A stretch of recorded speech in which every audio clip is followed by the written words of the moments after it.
Hi எவ்வளோ நான் உங்கள் Priyan. Welcome to NEET biology bright coaching. இந்த வீடியோவில் மாவு ஒன்று தான், ஊற்றுற வடிவம் தான் வேறு, சுடுற வடிவம் தான் வேறு. ஓகேங்களா? ஏற்கனவே ஒரு வீடியோவில் போட்டிருப்பேன். நம்ம ஒவ்வொருத்தரும் ஒவ்வொரு ஹோட்டலுக்கு போவோம்.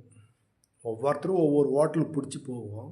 அங்கே போய் 10 பேர் உக்காந்துக்கிறாங்கன்னா உனக்கு என்ன பிடிக்குதுன்னு கேட்பார்.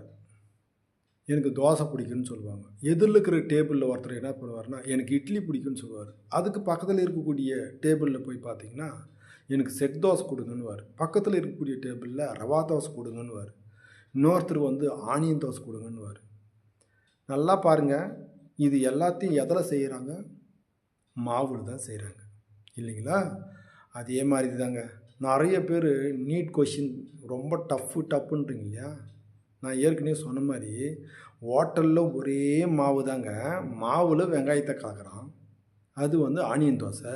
ரவையை கலக்கிறான், ரவா தோசை. இன்னொன்று பாருங்கள், இட்லியை ஊற்றுறான், தோசையை ஊற்றுறான், ஃப்ளைன் தோசையை ஊற்றுறான், கல் தோசையை ஊற்றுறான். ஊற்றுற வடிவம் தான் வேறு இல்லையா? ஆனால் மாவு ஒன்று தான். அதே மாதிரி தாங்க நம்ம என்ன தெரியுமா நினச்சிக்கிறோம், ஐயோ இதை டஃப்பாக கேட்டுட்டான். எப்படி? தோசையிலேருந்து இட்லியை கேட்டால் டஃப்பு, அதுலேருந்து செட் தோசையை கேட்டால் டஃப்பு, அதுலேருந்து ரவா தோசையை போட்டால் டஃப்பு. கேள்வியில் ஒரே ஒரு வார்த்தையை மாத்திரம் இல்லையா? அதுதாங்க நான் திரும்ப திரும்ப சொல்கிறதுக்கு காரணமே. என்ன தெரியுங்களா? மாவு ஒன்று தாங்க. அங்கே ஊற்ற தெரிஞ்சுக்கணும். எந்த மாதிரி ஊற்றுனா என்ன இதுன்னு உங்களுக்கு தெரியணும். அதை தாங்க நான் சொல்கிறேன். மாவு ஒன்று தான், ஊற்றுற வடிவம் தான் வேறு. ஆனால் நான் ஓட்டுங்க, அப்போது நம்ம என்ன பண்ணுறோம், நம்ம வேறு ஒரு வடிவத்தை பார்த்து இந்த கொஷின் ரொம்ப டஃப்னு நினச்சிக்கிறோம். கேட்குறவன் தப்பா இல்லை நாம் அதை புரிஞ்சுக்கிறவங்க நாம் தப்பா? நாம் தாங்க தப்பு.